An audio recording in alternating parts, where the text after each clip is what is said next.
Hi. Hello. I feel like we just have a case of the giggles today. I don't know. It's going to be good, though.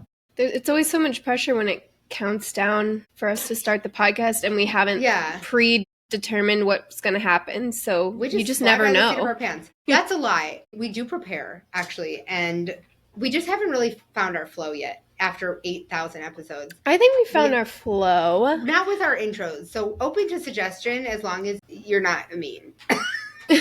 Keep it classy, but open to suggestions about how should we can do fast facts, like since we want our goal is to be the office ladies, basically. Right. We can do fast facts about our guest or something. Well, give us a thumbs up if you like the idea. I'm really excited though today because our guest is someone I've been following for so long and has had a really great relationship with Good Type for, I don't know, since the birth. Will you do a quick introduction of who you are and how people might know you? Sure. My name is Annica Lydenberg, and I do work under the name Dirty Bandits. I started doing lettering, I don't know, probably about 2010, 2011. And then I got into sign painting, and then I got into mural painting, and now I do a little bit of all those things. That was so succinct. I saw that you went to type at Cooper. I did. That's like a dreamy bucket list. Yeah. Is that how you found your love for type, or did you have like a design background first? I mean, your sign painting is unreal, but I think you did type at Cooper first. I did. So I started off as a graphic designer, and I did a lot of web design in like whatever people call that first decade of 2000. Right, before UX. Yeah. So I did a lot of web design then and did not particularly like it. And at the time I was like, if I have to animate one more banner ad for The Lion King on Broadway, I'm going to lose my mind. So I was like, I just want to do lettering. And I had gotten really into the idea of hand lettering. And then I found out about type at Cooper. And full disclosure, I'm ironically, despite the fact that I use words for a living, like I don't like reading very much. And so I skim everything. And so when there aren't bullet points, I'm sort of like missing a lot of stuff. I don't think I really realized that I was designing fonts and not just lettering. So that was where I first learned the distinction between fonts and lettering, was when I showed up and I was like, oh no. I am in over my head here. 2010 was like, obviously hand lettering has always been around, calligraphy, not always, but like it's a thing. And I don't think it really was sort of mainstream terms until probably 2015. Totally. And so I can understand the confusion there. I really get that because I wouldn't have known the difference. And I also was always, I get it. I can relate. How long is the Type at Cooper program? Do they have multiple different lengths or? They do. So the program that I did, when they first launched, it was a year-long program, but it was divided up really nicely. It was 3 10-week semesters with like a month or two off in between. So it was quite like you did not burn out with it at all. And it was 2 evenings a week and then a number of weekend workshops. So you also could like work. It was really manageable in terms of that. I mean, it was still overwhelming. Because it was the first year, there was a lot of people that I think had been waiting a long time for a program like that. And the level of knowledge of that class, I'm sure all of the classes, but the level of knowledge was very intimidating to me. I feel like the teacher would say, oh, we're going to have Christian Schwartz come in as a guest critique for like a guest critique. And everyone in class is like, oh my gosh. And I'm like writing down furiously in my notebook, Google Christian Schwartz. So anyway, sorry, your question was timing. So it was that's interesting. I want to know all the things about it because our audience is especially nerdy about this stuff. So yeah. And I'm not sure if the program still operates like that, but then a year or two later, they introduced the summer program, which was a condensed program, which I don't understand how people can survive. It is so hardcore. It's really, really hardcore. But I mean, at the end of the day, it's an amazing program, whether you do the condensed version or the extended. I mean, if you're coming to New York specifically to do the program, like you probably can't do the extended one. Yeah. So I love that it gives more people access to it. But the days are like, from what I understand, I mean, like 10, 12-hour days. Oh my gosh. So yikes. It gives me flashbacks of how intense my program was in college. For those who are listening and don't know of type at Cooper, they also do, like, if you don't want to do a whole program like that, if that makes you want to poop your pants, they do have like weekend workshops that they do regularly, and you can go on their website and like scroll through and you can just get like a pass to a one-off workshop too, which is really cool. I've never done one in person, but that's definitely on my list for sure. Yeah, that's where I feel like I would fit in too, because I'd like to dip my toes in it and get a little knowledge. But if you want to do type design, like that's, you already know enough to be like, that's the path for me. You said, Annica, like the web design, I definitely put my toes in there and I was like, the water is not good. Get out immediately. Get out of here. There's alligators in there. Know, right. And I feel like even now there's so much more. People are so lucky that education is so much more accessible than it has been before. And so if you're just wanting to dip your toes, Skillshare, Creative Live, I know you've done classes on both of those, Creative Live, Skillshare, Domestika, there's YouTube. I mean, there's so many places where you can learn just enough to figure it out. But you've been so lucky to do those things in person. I mean, sign painting? Wow. Yeah, around that time, it's funny like that you mentioned sort of like the dawn of Skillshare and Creative Live and all that stuff is around 2010, 2011 when I was interested in learning, like there weren't a plethora of weekend workshops that you could do.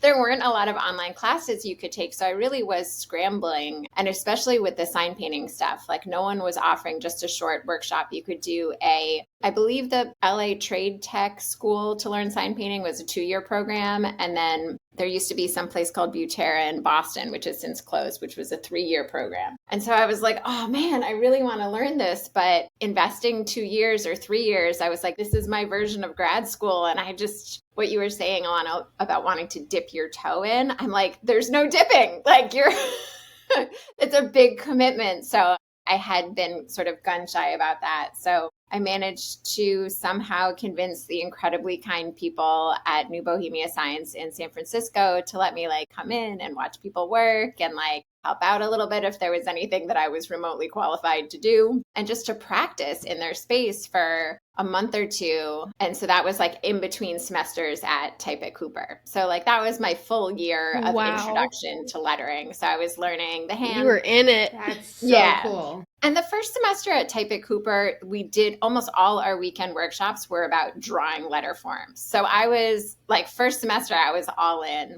And then it got a little harder second semester where you had to design a body copy typeface. And I believe the program has changed a bit since then. But at the time it was like, okay, now you make a body copy typeface. And I was like, oh, this is not the world that I live in. I was like, there's so many. Can I make just a fun one? And no, I couldn't. And then in the last semester, it was like, okay, now you made your body copy. Now you have to make an italicized version of it. And also like weight interpolations. I'm having heart palpitations thinking about it. So much pressure. Yeah. So I was pretty, I did make a number of typefaces that I would use on client projects. Like it was very helpful for me to use sort of internally, but I think I was really too shy given the level of like extreme talent that I saw at Type at Cooper. I was too scared to release any typefaces to market because I just felt like it was never going to have the best kerning tables. And I was never, I was sure I was going to be missing glyphs here and there. So I mostly just did it for myself and to make my life easier. And like a few clients where it was full of disclaimers, I was like, half the numbers are missing and I only did the type. Like, that's not true. I can do 9 numbers. Something you just said, like, really touched something deep down in my core. Because if I was to design, Katie and I are writing a book about finding your creative voice and honing in on your style. And if I was to become a type designer, like, level of excellence that I would want to strive for, and like the perfectionism and the just really elevated look that I'd want is so far from the type of illustration and hand lettering work I do, which is very cute and sort of juvenile leaning and playful and colorful, which is really different than my personal style as far as like what my home looks like. And I think it's really hard for people to kind of figure out how all of those things share like a common core. I think a lot of people are like, well, I'm drawn to wearing neutrals, but when I put art on my walls, I really like bright things. There's like so many different things we like, and each one has a home. But I think it's really hard because if I was to get a typeface, I don't want something with wonky corner. If I was going to make it, I wouldn't want something like wonky. I'd want something like really, really elegant. And that, I don't know that I'm capable of that because the like precision and the detail is not my strength, but it's what I'm also drawn to when I'm looking at other people's work. And so it's this, sometimes the way that you work dictates the medium that's right for you. The style that you want to achieve doesn't necessarily translate to the medium because it would require you to work in a way that doesn't feel authentic to you, which is very interesting. Did you find yourself more drawn to the sign painting stuff while you were doing all the tinkering and the tiny little kerning adjustments and all that in your Typecast program? I think because I was learning both those things simultaneously, I was feeling equally overwhelmed. And with both of those things, I wasn't like, oh, I'm so much more comfortable just like picking up a brush, because I wasn't comfortable doing that either. It was just like any way of making letter forms, I was like, I want to try it all. It's a great attitude. Just to like dive in and just fully focus on all of it and just see what works and what you're drawn to. Yeah. I think there's a certain amount of, I always need to be learning something. And I don't think it's like necessarily like healthy curiosity. I think it's a little bit of like just this morbid, but what can I not be good at? So as soon as I was like feeling more confident in some of the hand lettering stuff, I felt like that's when there was the huge surge of it. And I was like, dang, now everyone's going to be a hand lettering person. And then the iPad and Procreate came out and I was like, everyone can do this now. So I was like, what's a medium? And then like a bunch of people started offering sign painting workshops. And I was like, man, what else? So I started doing a couple classes in neon sign making. And like, that was next cool. level. That is super cool. Where are the classes about neon type making? Point us to them. In Brooklyn, there's a place called Brooklyn Glass that's over in Gowanus, and they offer some classes there. There's a neon sign shop that works out of the back of there, and they offer some classes. And then there's also, I'm blanking, downtown Brooklyn near BAM, across the street from BAM, there's an Urban Glass, I want to say is what it's called. There's also, do you know Scott Biersack? I think is how you say it. Yeah. Biersack? Whatever. Byers? I probably just butchered it. He just did a reel. I saw he did a class. I feel like he's in one of those places? No, because he's not in New York. So I'll try and find that and link it in the show notes too, because I think he's in the middle states. I feel like he's a Midwesterner. He's very polite. So what all goes into neon sign making? Like, what do you have to do? Fire.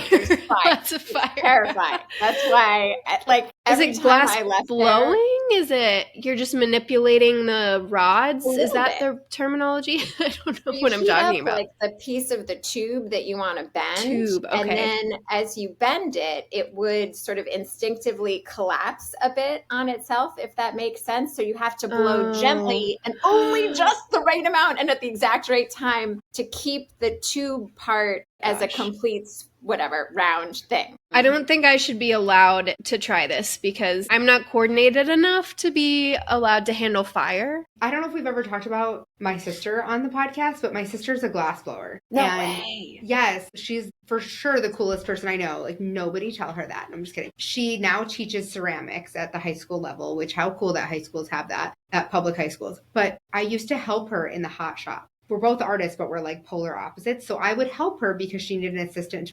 So you don't burn yourself, which she did plenty of times. But that shit is so hot.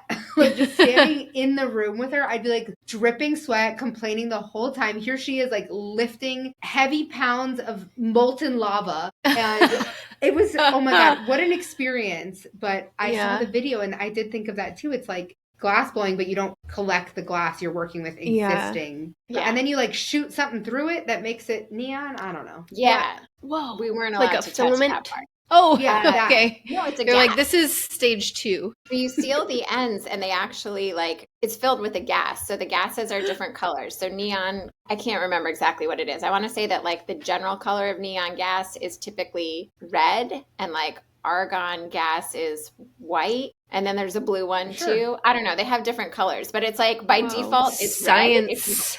Yeah, it's pretty cool. So you can use different colored glass if you want to get different colors. But if you just use clear glass and regular neon, it's red. Wow.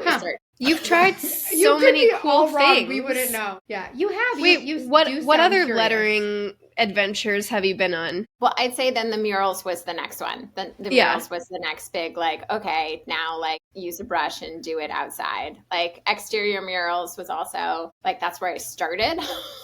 Which was very ambitious, and I didn't realize. Yeah. Do you feel like you found your footing when you did murals? Like you were like, this is where I'm supposed to, because you do a lot of live painting, or I don't even know what you call some of the work you've done, like the scales and stuff. That's really labor intensive and large scale oftentimes. Yeah. There's always like the little bit of anxiety that you have when you show up to a job and you're like, is the surface going to be what I'm expecting it to be?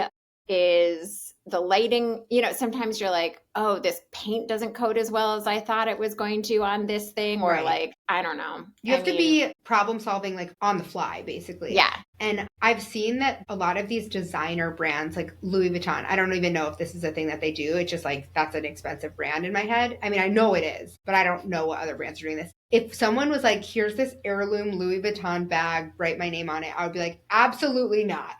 Like, what if the pen explodes? What if it's not exactly the way they want it? And then you see people like you and Jen Musari, and I'm trying to think of other people in New York that like do these live events where they're painting on someone's precious goods. And I'm like, I can't do it. It really stresses me out. I feel that way about tattoos. Oh my God. And somebody's precious goods. Do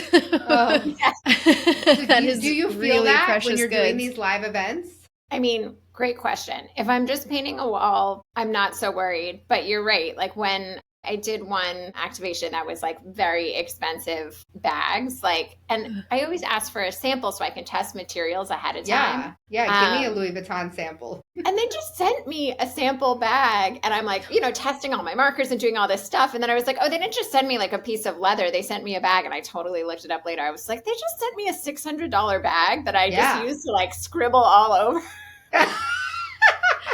Normal, everyday kind of stuff. Yeah, I was like, I didn't charge these people enough money. They're just like handing out $600 bags left and right. I've made some gross miscalculations. That's a good signal right there that they can go up. You should have said, I need 6 bags because I need to test multiple different ways, and then I'll use them as samples at my table. Ooh, no, for next time. She's thinking. That's so fun, though. Yeah, I've got your back. We recently had a partnership where they were like, oh, you could customize these like also expensive items, not like that expensive. And so we got samples as well. And this, I mean, we do lettering all the time, but we've never I don't know if you have, Ilana. No. Okay. Not. Yeah, we've never customized products in person IRL. So we were a little bit nervous, but we ordered so many different types of pens and we're experimenting and stuff. And then I was like, oh, I found the right pens. These paint pens, the Poscas are working perfectly. And then 2 days later, I brushed my hand past it and the whole thing chalked into little dusty pieces, and I was like, no! So we ended up being like, never mind, we're gonna do a different kind of live thing. It's not this, because it's scary. What if it looks fine in person and you originally do it and it's great, and then later when it dries it's all messed up, or it smears. Oh my gosh, it stresses me out. It's so stressful. But it's funny because I talked to you right after that, or right before the event, and I was like, they wanted us to do this, and you were like, no problem, I could do that. I just did 8,000 scales for someone. And then scales? Same with Jason, literal body weight scales. How many of those did you do? 244. That's too many. Oh my God. Do you get regular massages? What? I'm so interested in what this project was. I do not get regular massages, but when I do, I 100% use my business card every time. Absolutely. That I blame it for everything. Yeah. Okay, so when you've done these, because you've worked with some really, really big brands, like luxury brands, glamour, you've worked with so many of these big brands, and a lot of the stuff you do is for events or, I would say events. That covers a lot of territory. Do you feel like living in New York has had an impact on that, or would people just ship you 800 scales? Great question. I do think that living in a bigger city has given me more opportunities with stuff like that, for sure. I was between San Francisco and New York for quite a few years, so I was really capitalizing on people would think of me for events in both cities. So I got kind of lucky there. But I mean, the event stuff, it's really just about being top of mind for people. And so if people associate you with the city, whether you live there or not, if they associate you with the city, they'll think of you for events there. So I definitely think that my location has impacted my ability to get those jobs. The reason I ask that is because we have a lot of new people who are about to graduate or who are maybe wanting to transition and move somewhere new. And that's a question they ask is like, do I need to be in a big city? And because Katie and I both went to traditional design schools, they basically drilled it into our head that in order to be successful, we had to be in a big city. But like you just said, as long as you're top of mind, also you can just go there for the event. Like you could just, Katie and I just did that. They thought we were in New York City and I'm not in the city. I'm quite far from the city, but I'm still in New York. And so we were like, yeah, we'll absolutely come. But just so you know, we're not that close. I mean, it's not that expensive to fly someone there. Yeah. I mean, it can be. Obviously, if you're in Australia, it's going to be way more expensive. For Katie and I to both get there was what, $500? You know, so it's not like out of reach when you're talking about these large scale projects. But you said staying top of mind. How are you staying top of mind for your clients?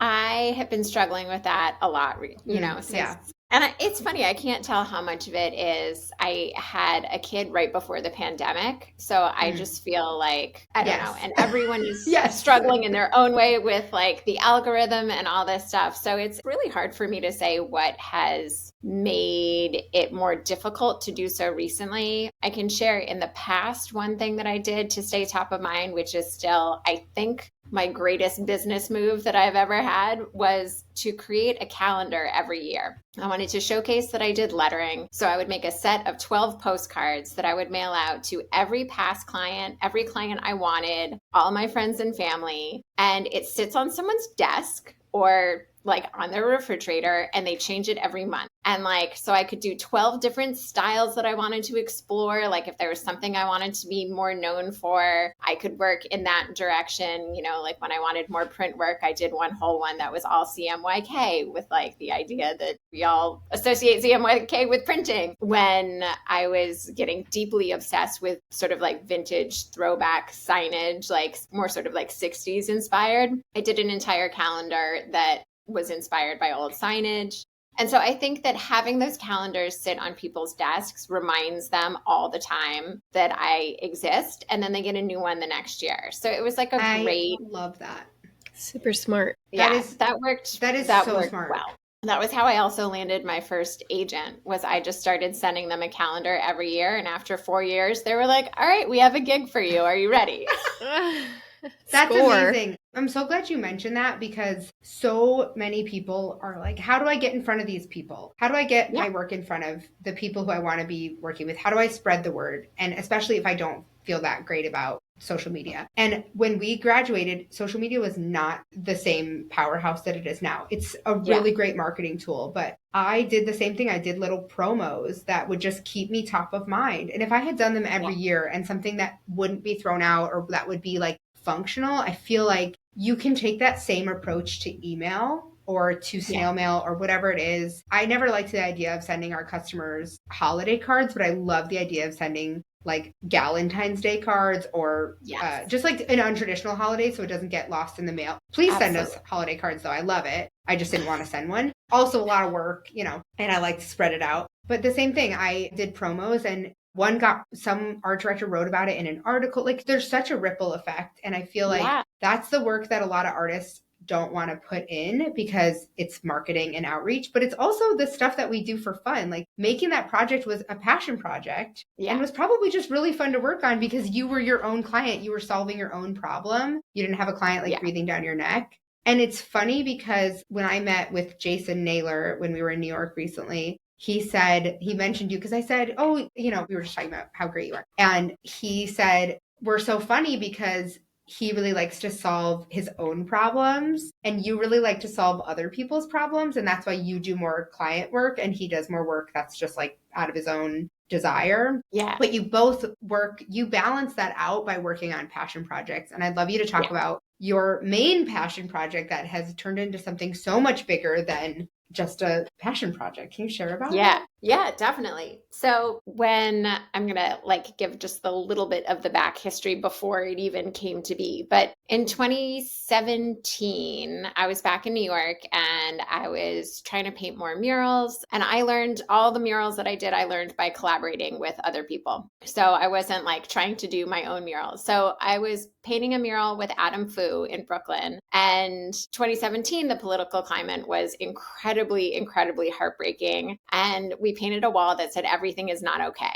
And it was just the number of times that I saw that reshared, the number of people that would reshare it with really intense, heartfelt messages about the ways in which they were struggling, whether it was it was just every 5 seconds, there was something else catastrophic happening, from political climate to natural disasters. It was just nonstop. So that was when I first saw the power of a mural to provide people with some level of comfort and being seen. And that got me really excited. So in 2019, my best friend, Samantha Schutz, we went to college together. She has written a book called I Don't Want to Be Crazy. And it's a memoir about living with anxiety disorder. And she started getting messages from people saying, "Your book made me feel less alone." And that just, in a million ways, made my heart explode. I was so proud of her for what she had been able to accomplish. I was there was nothing. There was a piece of paper, and then you made a book, and it made someone feel that way. That to me was so, I realize it's how non-artists look at artwork. They're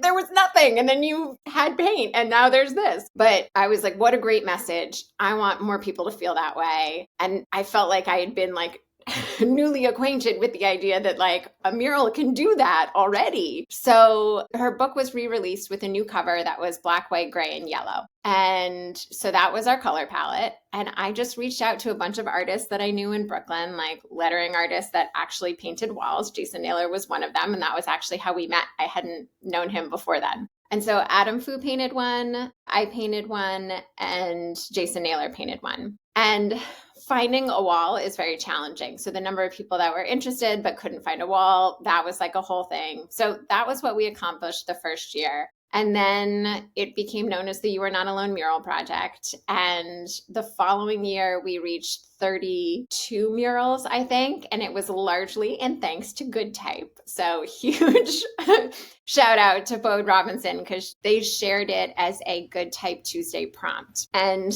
amazing. So we had that year, it was still very, people were not traveling a lot. And in order for this message to reach people, we were now accepting submissions that were not just murals, but any medium, and sharing them online. So Bode shared it, and Lauren Hom shared it as a homework prompt. So between the two of them, we really reached so many people in the lettering community, and people were still at home. They were suffering. They were now understanding, for people that hadn't seen as much the struggle for people that hadn't seen people struggle so much with mental health before the pandemic, no one was immune to seeing it afterwards. So I think it really resonated with people, particularly at that time. And that's when murals started showing up in places that we didn't even know people. So I would do a tremendous amount of outreach each year. We do a big push in May for Mental Health Awareness Month every year. And I would reach out to people and just say, "Hey, I think you're an amazing artist. I love what you do. This is the project. If you're interested, we would love to see a mural from you."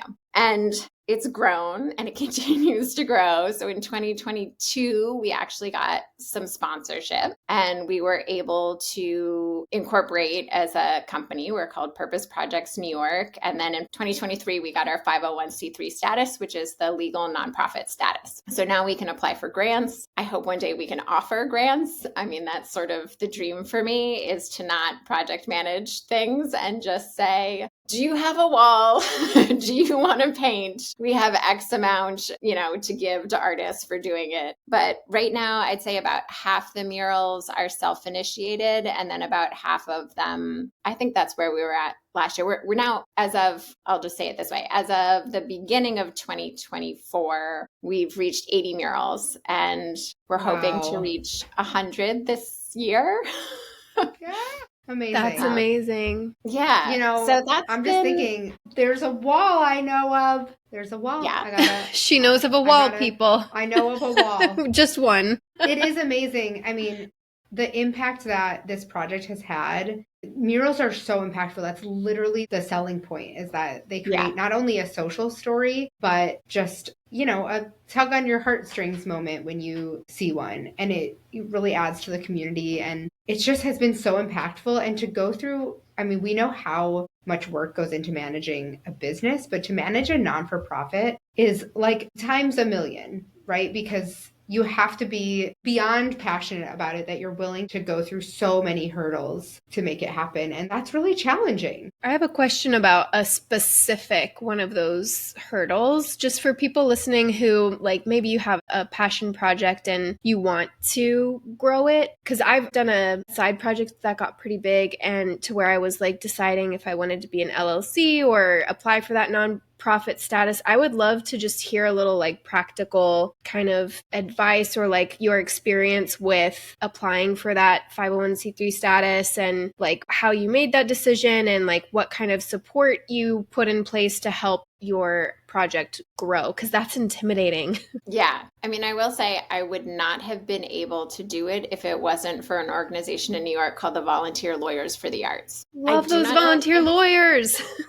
I don't know if they have chapters elsewhere. So that would be, I feel like I recommend them so much. I should look and see if that's the case. But if you're in New York, I think you pay in order to join as a member. And then you have to take a class that's like $150 on being a 501c3. And that class was very intimidating.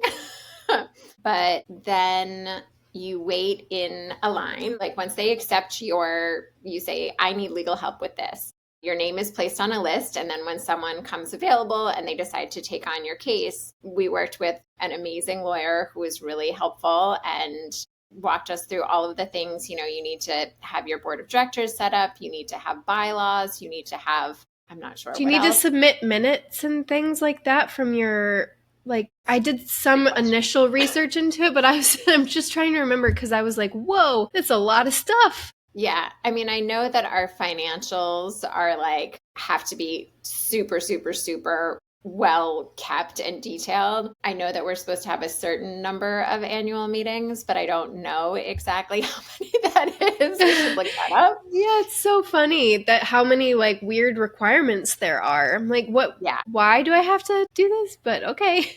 I guess they want to make sure that you're serious and not just trying to get the tax write-offs. Yeah, I answered my own question. Yeah. I think it's also so that people can trust that your organization is they need to be able to trust that you're doing with the money what you say you're going to do. Right. So transparency, that totally makes sense. Yeah. So how long did that process take for you? It was over a year. Okay. To the point where I was like, oh my gosh, so we gotta, I think when we started the process, we had 50 something murals. And then by the time we finished the process, we were at 75. And I thought, oh, well, I guess we need to keep on doing this for well past 100 murals then, since that's going to happen pretty soon. Yeah. So previously your financing has come from sponsorships, you said, and then now you're starting to apply for grants? Yeah. It's just every week I try and balance my time between client work and the project really needs more hours from me than I have to give. And Sam, the woman who wrote the book, she has a full-time job and we're both single moms. So no one's really got as much time as we need to put into it. We've been fortunate enough to be able to hire someone to do some admin and social media help. We have someone who's been doing photo and video stuff for us and managing our later account. And if we didn't have that, we wouldn't be able to get anything else done. Right. Yeah. It's tough because you also are in the position where, because you are a not-for-profit and because you're looking for funding, you are doing things that are probably, you said you don't love reading. So I don't know if you like writing, but writing for grants is literally an art form of itself. You have to pull on people's heartstrings and be able to do that. So it is a really tough place because people have to be willing, and Katie knows way more about this than I do, but you have to find other like-minded people who are willing to donate their time and be as invested in the success of the project. And it's really hard. And it's not that people don't care. It's just that everyone has their own bandwidth. And I don't know how the two of you as single moms are the real heroes. It's insane. And being a mom should be a government funded job for sure. It's so hard. And so I don't know how you guys are doing it. And then to look for people who are willing to invest their time and care as much about the project. Because something Katie and I have talked about in these collaborations is that you have to be equally invested. And I don't mean as financially, I mean like passionately. Everyone in a volunteer group has to be as passionate about seeing this through and it being successful. And that's not really easy to come by. No. Like, not everyone has the same goals. I have in the past for many years run a side project called the Monster Project, where kids draw monsters and then professional illustrators reimagine them and get kids really excited about their creative potential. And that's something I've been really passionate about. And I spent many years like pouring so much of my time and my heart into it. But yeah, there's definitely a lot of road bumps, humps, all sorts of things along the way that have been just transparently really difficult. So, I mean, running a passion project with a mission-centered kind of purpose is a labor of love. It's not a walk in the park. At least it definitely wasn't in my case. And one of the biggest things was like finding the help. And I really struggled with that because I didn't end up being a 501c3. I ended up going with an LLC. I just kept coming up against this wall where like, I need money. I need to like fund this project. And then I also was like, I can't charge schools to do this. And like, I could easily go this route, but I just like, my heart can't do that. That doesn't feel right. And then the grant writing could have been one thing, but then there's like, I have another job. Like, how am I supposed to do all these things at once? And then, you know, I could see how this project could grow and be this really, really big thing. And at the same time felt the pressure of like, I have so much other stuff going on. Like, how do I do this? How do I find the support? So yeah, I guess I'm just, you know, wanting to be transparent about my experiences with that. So people who are, you know, trying to figure out how to make the next moves in their passion project have a little insight into the things that could potentially, you know, be a little difficult that they need to kind of get ahead of or think through fully. Can you just kind of speak to any of those sort of things, any issues or road bumps in your own experience and like how you've gotten through that or tips for other people who are in the same position? You said it, like you really have to have the passion for it. The moments where I've questioned, you know, a couple of years ago, I was like, this is crazy. I don't know why we're still doing this project. It was great. And my mom just said to me, this is a once in a lifetime opportunity. And that really got to me because I feel like I'm in my 40s. What sort of, you know, I don't know that legacy is the right word, but like what sort of impact do I want to leave? What sort of what's really important?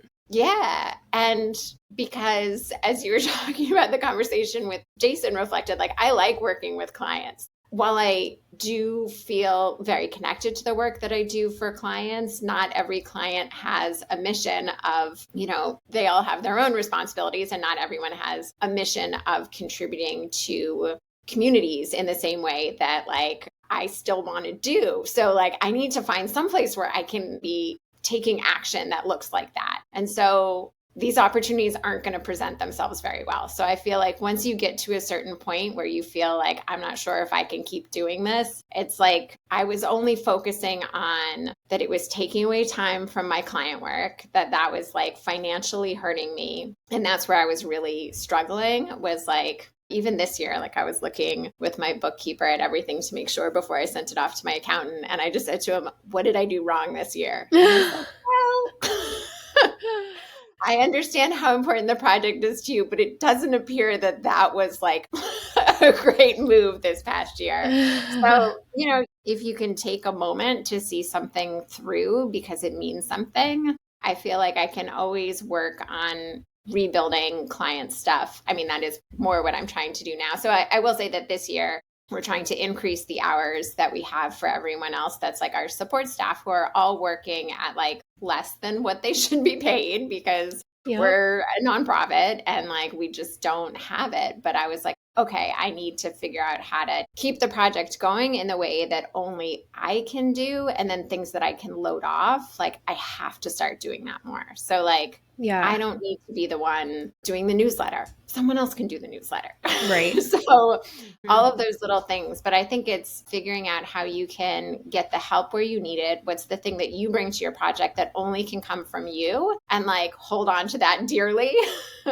And for me, with the You Are Not Alone Mural Project, I really enjoy connecting with artists. I really enjoy helping artists. So those personal relationships are sort of what I want to make sure I keep as part of my wheelhouse for this. And then the stuff, I mean, I feel a certain level of, I'm not sure if discomfort is the right word, but I feel a certain level of anxiety around our project, in that our hope is that it will encourage people to seek out mental health resources, like if they need them. That we hope that people will have conversations, like let people know when they're struggling. But also, like, we aren't the people that can do that for you. So it's like, I don't want to encourage people to open up and then not give them someplace else to go. So even in terms of figuring out what the limitations are and clearly defining what our project does, to say like, we do this and then we point you to the following places. So I think that also, like, you know, in terms of what you can do with your passion project, be really specific, and then figure out what other community you can grow around you or connect with around you that already exists. Like, you don't have to do everything from beginning to end. We don't have to make people feel seen, allow them to have a place to talk, and get them help. Like, we are one piece of something bigger. So maybe it's finding those other like-minded services or individuals that are already functioning in a like parallel space or like side by side that you can join, so you aren't doing everything on your own. That's such good advice. Oh my gosh. Yeah, I think the reason that I had such difficulty like continuing my project in the last few years was just I was burnt out because I was every touch point and I was doing it all by myself. And like there were great moments where I was like, this is why I'm doing it. But then I was like exhausted at the end of the day. But I think if I would have had an Ilana throughout my project and could have like, you know, had somebody that I really trusted to be in the trenches with me, I think that would have made such a difference. And yeah, like that's such a good idea to think about organizations or groups that are already established. And instead of building something new from the ground up, like what can you already tap into? Who can you bring on board that's already got the infrastructure that you need? Like that's really smart. So thanks for sharing that. Yeah, when you were talking about it, I was immediately thinking, what organizations do I know of that could be a partner in some way? And yeah, that's amazing. I don't want to like put a bow on this conversation because I think it's really important. I really want to keep talking about it, but I know we're getting towards time. And there was one other thing that we really wanted to talk about, and we just about the idea of like gift giving and I guess paying it forward. Maybe it seems like a related topic. So can you just talk a little bit? We started talking about it before. So if you just want to kind of touch on it, I think that would be great. So the whole idea of making gifts, you know, when you're a kid, especially if you're a creative kid, and like every time your parents have a birthday and they say, I just want you to make me something. I just sort of kept doing that forever. And I think the calendar, which I mentioned earlier, was also a little bit of that. But like making people custom gifts is such a great way to have like a practice client. So it's, you know, you're thinking about them, who they are, what they're about, what they're going to get really excited about.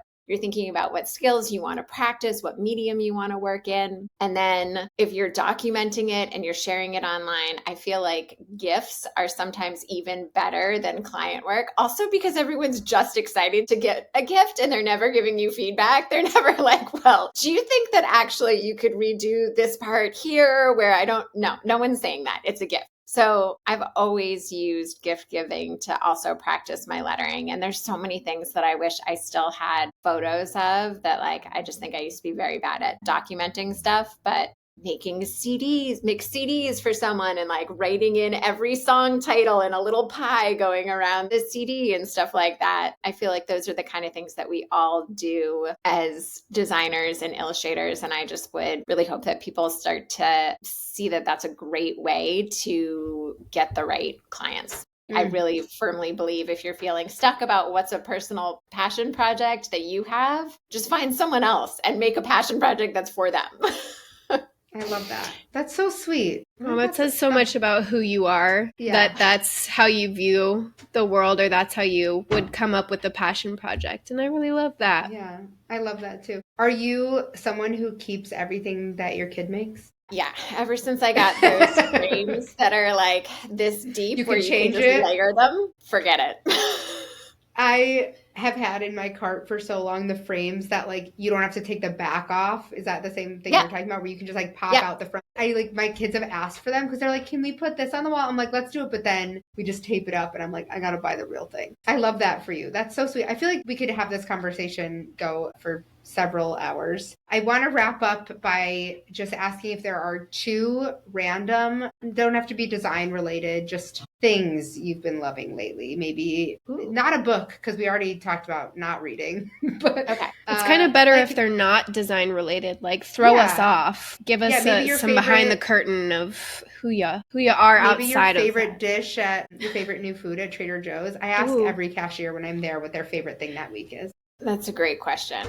So I have gotten into deeply diving into themed dinners for my kid.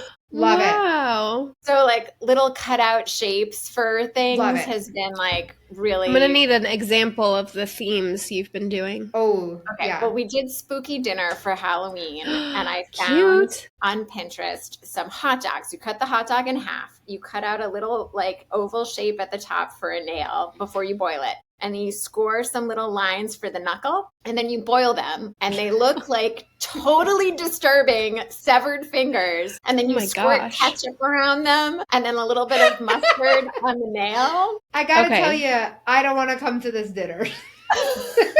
This is my favorite part of the podcast because you never know where it's going to go, and it just went to hot dog toes. I thought you were going to be fingers. Like, we cut our strawberries into hearts. And everything in the lunchbox is hearts. That's cute, but like... She's like, bloody digits. Yeah. I think that's really cute. And that seems like, if you don't have another one, that one seems like it was a home run. Yeah. I think that whole spooky dinner, I don't know if you guys have a place where you can I post a photo in the show notes? But like, absolutely. I would love to share. We'll find a way. Yes. All right.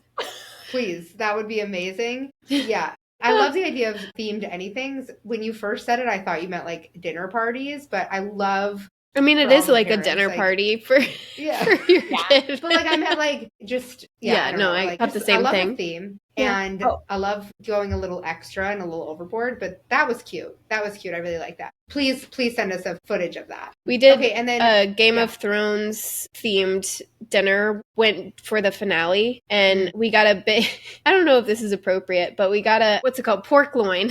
And we made, one of the dishes was Hodor's thing. Oh my God. I can't understand that reference, but I think I can. He's a big old guy. Yeah. He's a big old dude. I love that. Okay, where can... She's like, let's move along. Some weird Game of Thrones people out there will enjoy that. They'll get it. Good for them. Where can people follow along with you and your projects? Yes. I am Dirty Bandits on everything. And then You Are Not Alone Murals is the world's longest name that I deeply regret. And it is that entire thing all spelled out. Perfect. Okay, well, this was great. I'd love to see your next theme party. And if it's not gory, I'll be there. I'll figure out some fireworks. What would like fireworks look like as food? Awesome. Spaghetti. Perfect. Sounds great. I'm sure Pinterest has it. Yes. I'm sure it's there. All right. Well, this was great. And we adore you. So thanks for coming on the show. Thanks. I really enjoyed it. Thanks. All right. Can't wait to talk to you guys soon. Yay.